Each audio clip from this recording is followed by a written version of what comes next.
Okay, Chapter 3. Welcome to my full pandemic hair. It's a good look on me. Chapter 3, we're talking about global business. So again, we're still looking at big picture things, narrowing it down, looking at 30,000 foot view, how business is run. And global business is also something, you've seen my bio, I've worked in quite a bit, and I teach 2 international business classes. What I want to say to any and every student is that the global world is where it's at. That's where all the jobs are. It's where it's happening. It's hard to find a business that's not global, but people that excel in the global industry that can handle the challenges and complexities of global trade or global business do very well.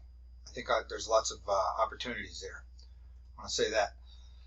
So free trade is all about moving goods between one nation and another without duty and fees.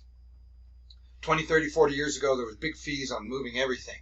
We've slowly, over the decades, whittled away and chipped away at all the duty so that it's pretty inexpensive, which makes it pretty competitive around the world. We used to protect things like, say, a t-shirt industry. The U.S. makes t-shirts. Let's add $1 to a t-shirt that comes from another country. It's fair. Sounds great. For the most part, that works. One important concept is competitive advantage and absolute advantage. Comparative advantage. That means you're giving up less to produce. Very important concept to understand in international trade and why people trade. The idea is that I can be better off by trading.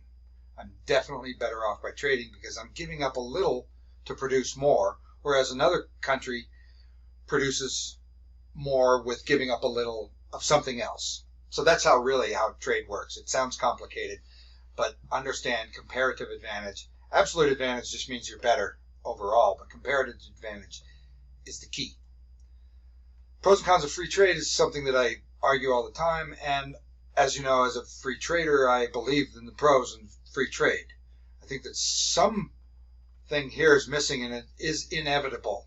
As other nations become high-producing nations, businesses flock to those nations. So some of the growth of free trade is inevitable or impossible to stop. It's just natural business progression. You can look through the pros and cons. You know where I stand on it. It builds better societies, international societies, or better societies.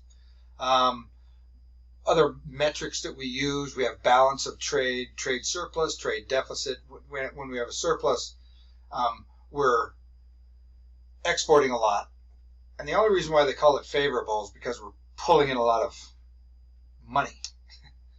And I don't necessarily agree that it's favorable to have a surplus.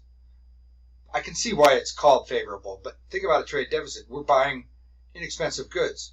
I don't know if people realize that we do well when we are buying inexpensive goods. We have lived 20 years now with inexpensive product all over the place, competitive prices and low prices on product. We should appreciate that, and that's what global trade has given us.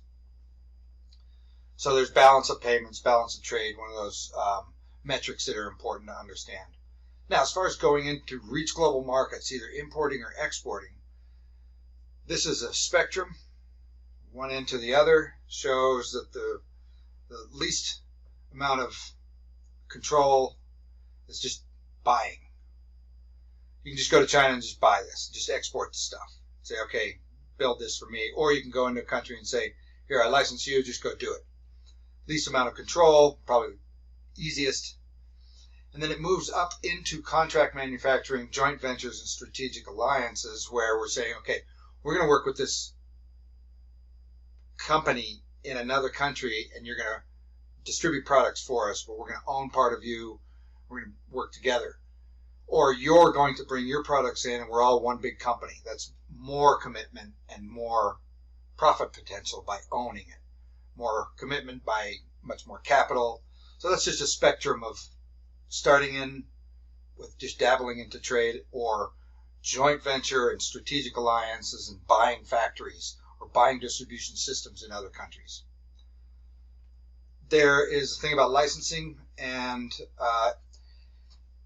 licensing is a kind of a broad term that suggests that I'm Guardian of the Galaxy, and I've got this logo, and I'm going to license it so that that's my intellectual property protection. And I'm going to give it that likeness for you to use. And you can go ahead and sell that, and you will pay me 7 to 10%, something like that, for typical licensing fees. It varies. Think about Disney and all the Mickey Mouse and Frozen logos all around the world. Disney gets a little piece of that everywhere. So licensing is a pretty good business. Another way that really makes the world go round. FDI is the buzzword for foreign direct investment. So companies in America, people in America invest in new operations of some sort in France and Eastern Europe and Brazil and China and Russia and all over the country all the time. At the same time, other countries are investing in our companies in America all the time. Foreign direct investment. So there's a lot of money that goes around the world that's buying factories or buying buildings that are distribution centers or investing in other countries. There's quite a lot of that goes around. Think about the cars that are made by Honda and Toyota.